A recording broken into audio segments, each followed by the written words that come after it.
The night before everything fell apart was actually perfect. Marcus and I had gone to this little Italian restaurant I'd been wanting to try, then walked along the waterfront with ice cream despite the October chill.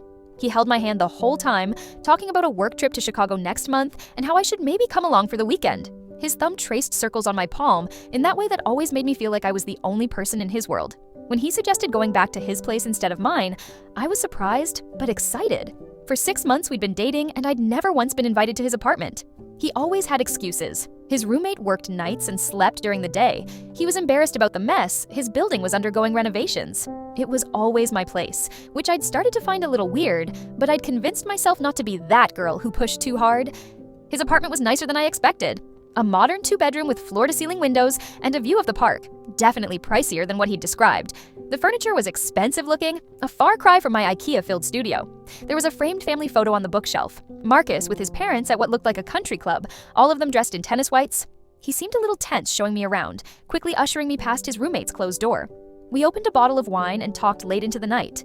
When he kissed me in his bedroom, it felt meaningful somehow, like finally being invited into this part of his life was a step towards something more official. I woke up early the next morning, carefully untangling myself from his arms without waking him. I decided to make coffee as a small thank you for finally letting me into his space. That's when I heard the front door open. I was standing in Marcus's kitchen when I heard a woman's voice call his name, saying something about an early flight. My stomach dropped instantly. I froze with the coffee pot mid-pour, wearing nothing but his t-shirt and my underwear. Marcus was still in the shower. An older couple walked into the kitchen, the woman with perfectly highlighted blonde hair and expensive-looking jewelry, the man tall with Marcus's exact jawline. They both stopped dead when they saw me. The woman's hand flew to her mouth in surprise. She clearly hadn't expected to find a half-dressed woman in her son's kitchen on a Saturday morning. I awkwardly introduced myself as Emma, trying to tug the shirt down to cover more of my legs. The man frowned slightly and asked if I was Marcus's girlfriend. Such a simple question that I'd been asking myself for months. The label Marcus always dodged with comments about not being into titles or wanting to keep things uncomplicated.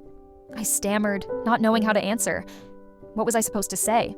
No, I'm just the girl he's been sleeping with regularly for 6 months, but refuses to call his girlfriend.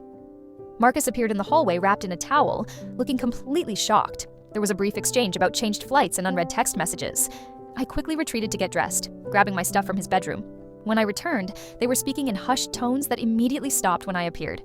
His mom asked how I knew Marcus in that polite but probing tone mothers have perfected. Before I could even figure out how to answer, Marcus jumped in and told them I was just a friend that he hangs out with sometimes. Just a friend. 6 months of sleepovers, intimate conversations, meeting each other's friends, trips together. Just a friend. His mom made some comment about needing to rest before dinner with the Hendersons that night. The message couldn't have been clearer. I needed to leave.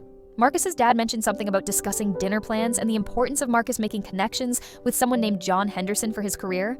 I grabbed my jacket and left, with Marcus promising to text me later. He didn't. 3 days passed with no contact. When I finally texted him, his response was brief. Been crazy with family stuff. Talk soon. A week passed, then 2. Our usual pattern of daily texts and multiple hangouts each week had vanished completely.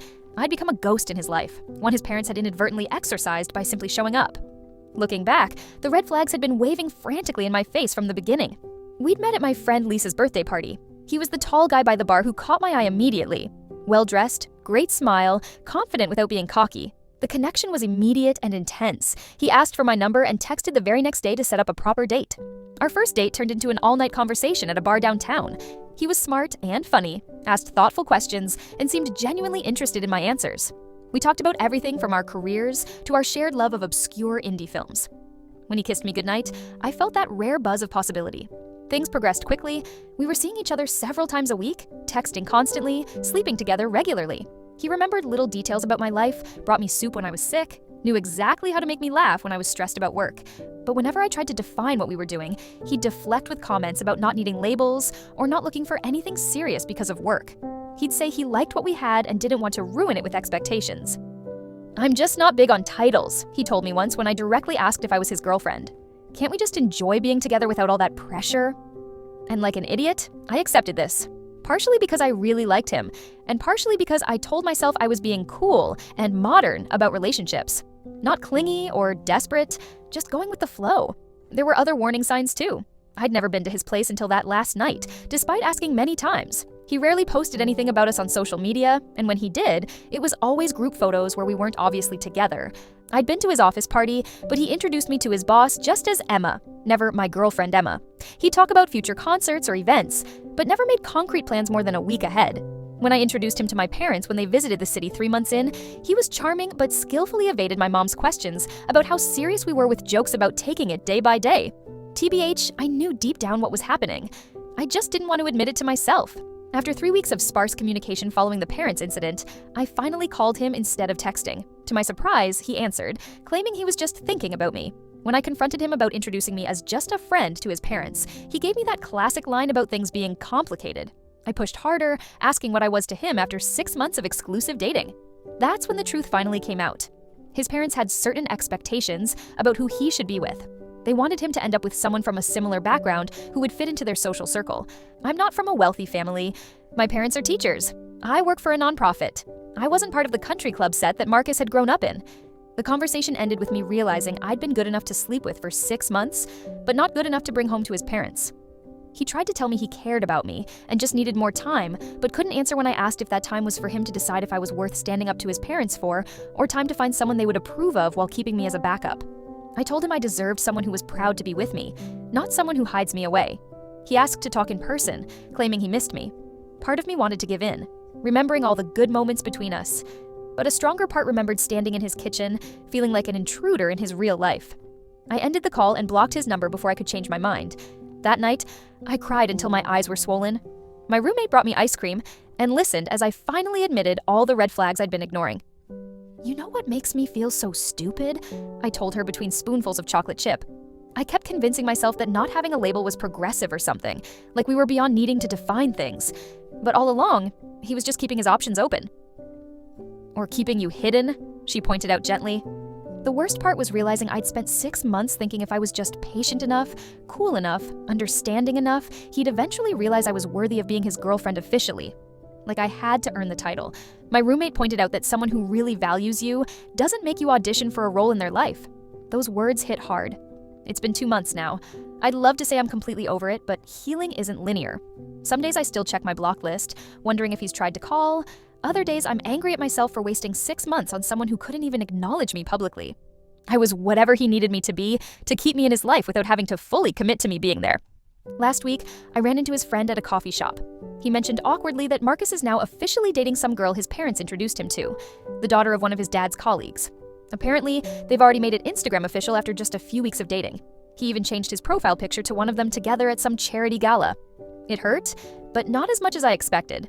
Because while Marcus was quick to label his relationship with someone his parents approved of, I've realized that the label wasn't really the issue. The issue was respect.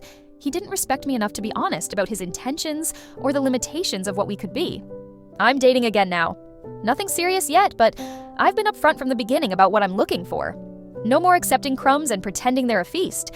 IDK, if this story will help anyone else, but if you're in a situation where someone is keeping you at arm's length, not introducing you to important people in their life, avoiding labels, keeping your relationship in this nebulous, undefined space, ask yourself why. Don't accept, "I just don't like labels," as an answer. Because when someone wants you in their life, they don't hide you from it. They bring you into it, introduce you as an important part of it, and make it clear to everyone that you matter. And if someone makes you feel like you're not good enough to claim publicly, remember, you're not the one who isn't good enough. They're not good enough for you.